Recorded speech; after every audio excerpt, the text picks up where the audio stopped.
اعوذ باللہ من الشیطان الرجیم بسم اللہ الرحمن الرحیم وبہ نستعین وہو خیر ناصر ومعین بسم اللہ الرحمن الرحیم اللہم افتح لی فیہ ابواب فضلک وانزل علی فیہ برکاتک ووفقنی فیہ لموجبات مرضاتک واسکنی فیہ بحبوحات جناتک یا مجیب دعوت المضطرین اللہم صلی علی محمد وآل محمد وعجل فرجہم۔ عزیزان محترم، خداوند متعال کے لطف و کرم کے ساتھ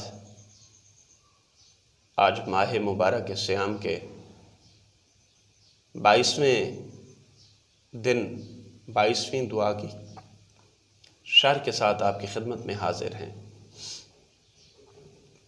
عزیزان محترم،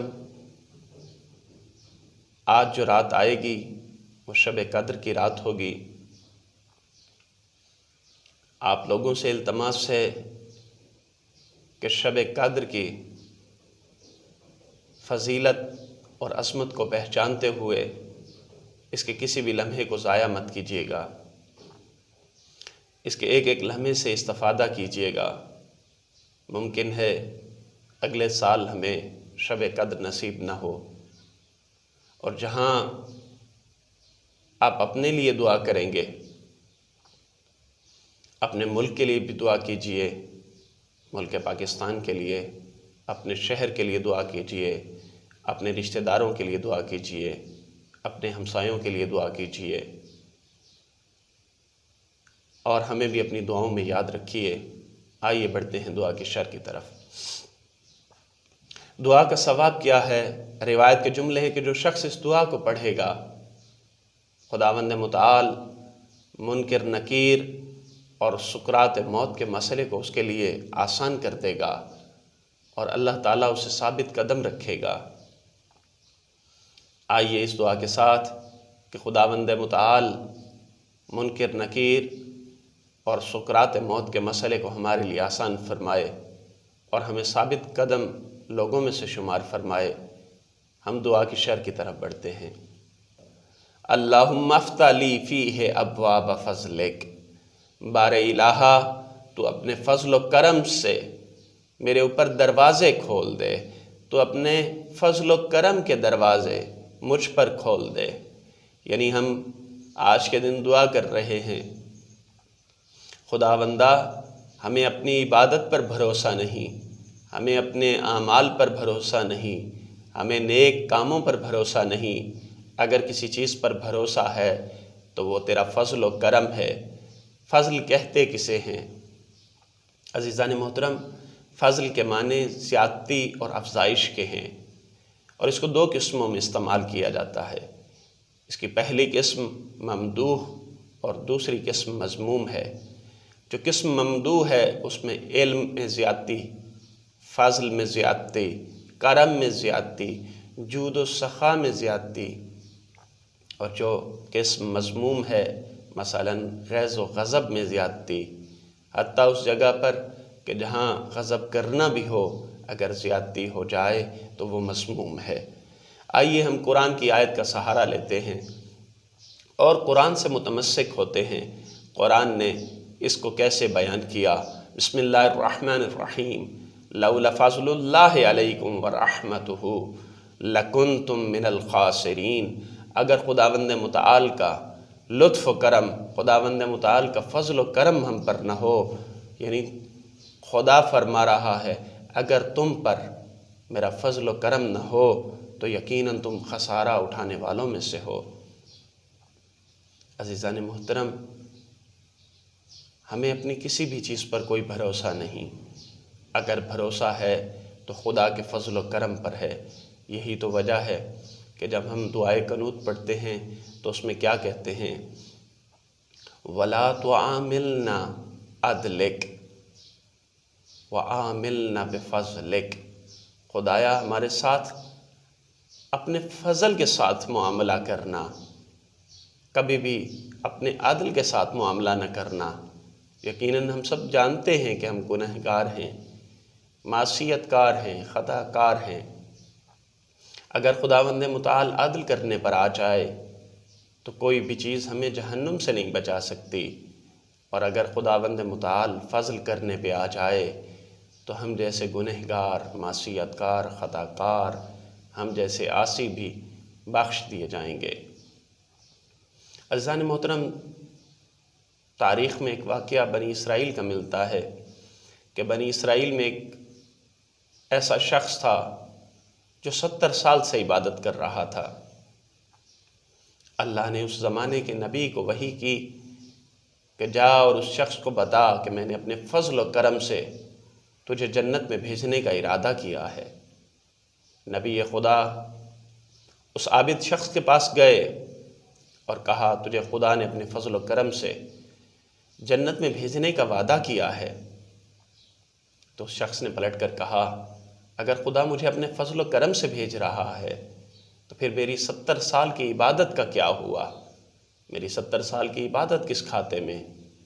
تو اسی وقت خداوند متعال نے اس کے دانت میں درد کیا، اس کو اتنی تکلیف ہوئی کہ وہ خدا سے گڑ گڑا کر کہنے لگا خدایا مجھے اس درد سے نجات دے۔ آواز آئی اگر تو اس درد سے نجات چاہتا ہے تو اپنی 70 سال کی عبادت مجھے دے۔ اس نے اپنی 70 سال کی عبادت دے دی اور دانت کے درد سے نجات حاصل کی۔ تو اس وقت آواز قدرت آئی، دیکھ، آواز قدرت آئی، دیکھ، تو اپنی 70 سال کی عبادت پر گھمنڈ کر رہا تھا کہ جسے تو نے ایک دانت کے درد کے عوض مجھے دے دیا۔ اب اگر میرا فضل شامل نہ ہو تو کون سی ایسی چیز ہے جو تجھے جنت میں لے کر جائے گی؟ عزیزان محترم، آئیے اس دعا کے ساتھ کہ خداوند متعال کا فضل و کرم ہمیشہ شامل حال رہے، ہم دعا کے اگلے جملے کی طرف بڑھتے ہیں۔ وَأَنزِلْ عَلَيَّ فِيهِ بَرَكَاتِكَ، خدایا آج کے دن مجھ پر اپنی برکات کا نزول کر دے، مجھ پر اپنی برکات نازل کر دے۔ برکت کہتے کسے ہیں؟ عزیزان محترم، برکت کے بارے میں ہم پچھلے دروس میں مفصل گفتگو کر چکے ہیں، لیکن ایک اشارہ کر کے آگے بڑھ جائیں گے۔ برکت کہتے کسے ہیں؟ برکت کہتے ہیں ہر وہ شے کہ جس میں توفیق الہی، ہر وہ کار خیر کہ جس میں اللہ تعالیٰ کی توفیق شامل حال ہو اور اس میں دوام ہو، اسے برکت کہا جاتا ہے۔ اور برکت مفہوم اس کا وسیع معنوں میں ہے۔ برکت کبھی مادی چیزوں میں ہوتی ہے اور کبھی معنوی چیزوں میں ہوتی ہے۔ مادی چیزوں میں مثلاً گھر میں برکت، مثلاً کاروبار میں برکت، مثلاً کھیتی باڑی کاشتکاری میں برکت، مثلاً دولت میں برکت، اور معنوی اعتبار سے برکت ہو تو انسان نیک اعمال میں برکت ہے، انسان کار خیر انجام دیتا ہے، انسان جو پیسہ کماتا ہے اسے راہ خدا میں خرچ کرتا ہے، انسان جو اولاد اپنے نسب کو بڑھانے کے لیے، اپنی نسل کو بڑھانے کے لیے پیدا کرتا ہے تو پھر ان کی ایسی تربیت کرتا ہے کہ وہ دین کے کام آئیں۔ پچھلی ویڈیو میں ہم نے برکات کے حصول کے لیے کچھ راستوں کی طرف رہنمائی کی تھی، اور آج کی اس ویڈیو میں ہم آفات برکت کی طرف اشارہ کرنا چاہتے ہیں۔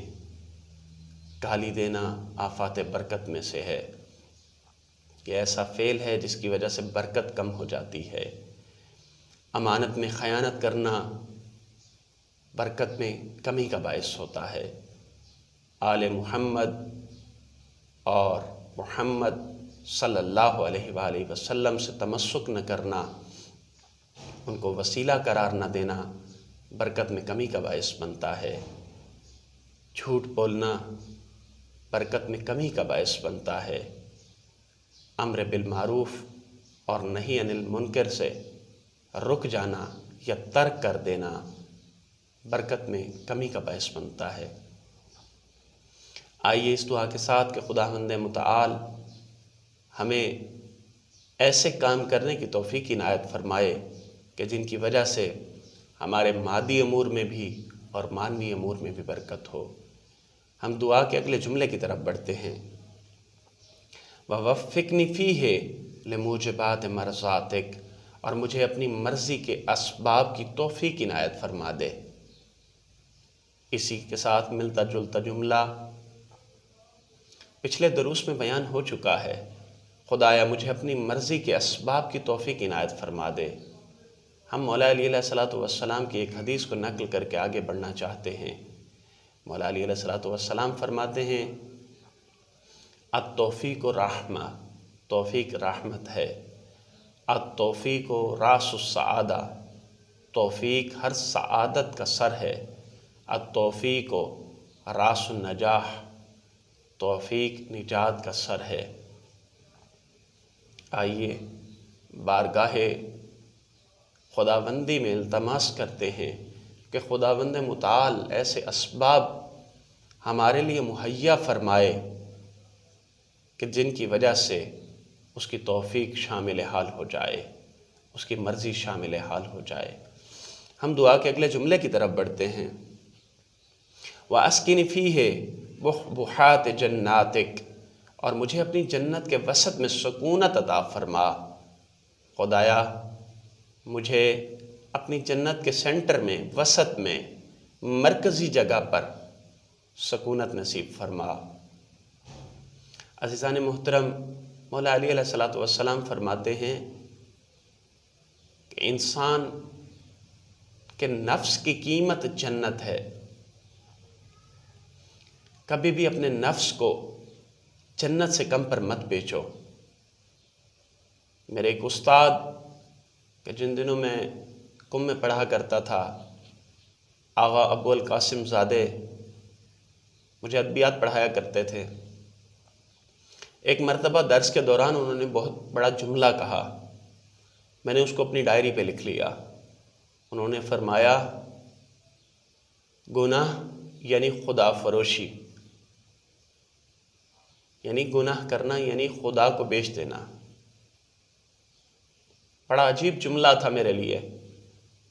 پھر میں نے استاد سے وقت لیا اور اس کی تشریح پوچھی تو استاد نے فرمایا کہ جو شخص گناہ کرتا ہے وہ اپنے خدا کو بیچ دیتا ہے۔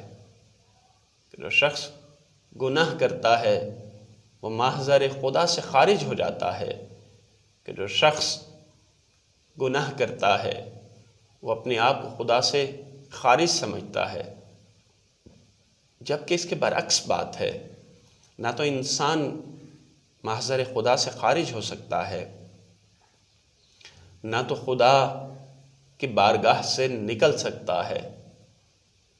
یہی جملے تو ہم دعائے کمیل میں پڑھتے ہیں، خدایا تیری حکومت سے فرار ممکن نہیں ہے، میں بھاگ کر جاؤں بھی تو جاؤں کہاں، کوئی کائنات کا ایسا کونا نہیں کہ جہاں پر تیری حکومت نہ ہو۔ تو کوشش کیجئے، کیونکہ حکومت خدا کی ہے، ہر گوشہ خدا کا ہے، کسی بھی گوشے میں گناہ نہ کریں۔ اگر گناہ نہیں کریں گے تو انشاءاللہ جنت ہماری ہی ہے۔ عزیزان محترم، رسول خدا محمد مصطفیٰ صلی اللہ علیہ وآلہ وسلم فرماتے ہیں، میں بہشت میں، بلکہ بہشت کی وسط میں اس شخص کی سکونت کا ذمہ دار ہوں کہ جو شخص جدال نہ کرے، چاہے وہ حق پر ہی کیوں نہ ہو۔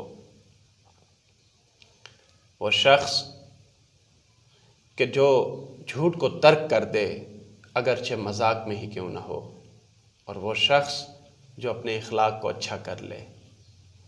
آئیے اس دعا کے ساتھ کہ خداوند متعال ہمیں بھی ان صفات کو اپنانے کی توفیق عنایت فرمائے اور ہمیں جنت کے وسط میں سکونت نصیب فرمائے۔ ہم دعا کے آخری جملے کی طرف بڑھتے ہیں، اور دعا کا آخری جملہ ہے، یا مجیب دعوت المضطرین، اے مضطرب و بے چین لوگوں کی دعاؤں کو قبول کرنے والے، اے مضطرب اور بے چین لوگوں کی دعاؤں کو مستجاب کرنے والے، اور ہم کیا دعا کے جملے پڑھتے ہیں، امن یجیب المضطر اذا دعاہ ویکشف السوء، بھلا وہ کون ہے جو مضطرب کی دعا کو سنتا ہے کہ جب مضطرب اسے پکارتا ہے اور وہ اس کی مصیبت کو دور کر دیتا ہے۔ عزیزان محترم، ایک آیت کا مفہوم آپ کے سامنے پیش کرنا چاہتا ہوں۔ خداوند متعال فرماتا ہے انسان کو جب کوئی نقصان پہنچتا ہے تو وہ اٹھتے بیٹھتے کروٹیں بدلتے مجھے پکارتا ہے، مجھے یاد کرتا ہے، اور جب اس کی مصیبت دور ہو جاتی ہے تو وہ مجھ سے ایسے دور ہو جاتا ہے کہ جیسے اس نے مجھے کبھی پکارا بھی نہ ہو۔ اگر ہم توجہ کریں تو اس کائنات میں انسان ایسی عجیب و غریب مخلوق ہے کہ جب تنگ آ جاتا ہے تو بڑے بڑے عذاب خدا سے طلب کرنے لگتا ہے، حتیٰ موت کو طلب کرنے لگتا ہے۔ اور کافروں نے تو پتھروں کی بارش کی بھی دعا کر لی، اور جب عذاب الہی آ جاتا ہے تو پھر عذاب الہی کے ٹل جانے کی دعا کرتا ہے، عذاب الہی کے رفع ہو جانے کی اور دفع ہو جانے کی دعا کرتا ہے۔ اور جب عذاب الہی ٹل جاتا ہے اور دفع ہو جاتا ہے تو پھر وہی بندہ خدا سے ایسے منہ موڑ لیتا ہے کہ جیسے خدا سے اس کا کوئی تعلق ہی نہیں، خدا سے ایسے غافل ہو جاتا ہے کہ جیسے اس کے ساتھ اس کا کوئی تعلق ہی نہیں۔ انسان کے بارے میں تو یہ بات سمجھ آتی ہے کہ ممکن ہے کسی موڑ پر انسان نے احسان کیا اور دوسرے انسان نے منہ موڑ لیا، شاید یہ بات ذہن میں رکھتے ہوئے کہ پھر دوبارہ تو اس شخص سے میرا کبھی واسطہ نہیں پڑنا۔ لیکن کائنات میں کون سا ایسا انسان ہے کہ جس کو خدا سے واسطہ نہیں پڑنا؟ کائنات میں کون سا ایسا انسان ہے جو ایک لمحے کے لیے بھی خدا کا محتاج نہ ہو؟ کائنات میں کون سا ایسا انسان ہے جو ایک لمحے کے لیے بھی خدا سے دور رہ کر، خدا کے لطف و کرم سے دور رہ کر، خدا کے فضل سے دور رہ کر زندہ رہ سکتا ہے؟ تو آئیے اس دعا کے ساتھ کہ خداوند متعال ہمیں اپنی رحمت کے سائے میں رکھے، خداوند متعال ہم پر اپنا خصوصی لطف و کرم کرتا رہے، خداوند متعال ہمارے ساتھ عدل کا معاملہ نہ کرے بلکہ فضل کا معاملہ کرے، اور خداوند متعال ہمیں جنت کے وسط میں سکونت نصیب فرمائے۔ وآخر دعوانا ان الحمد للہ رب العالمین۔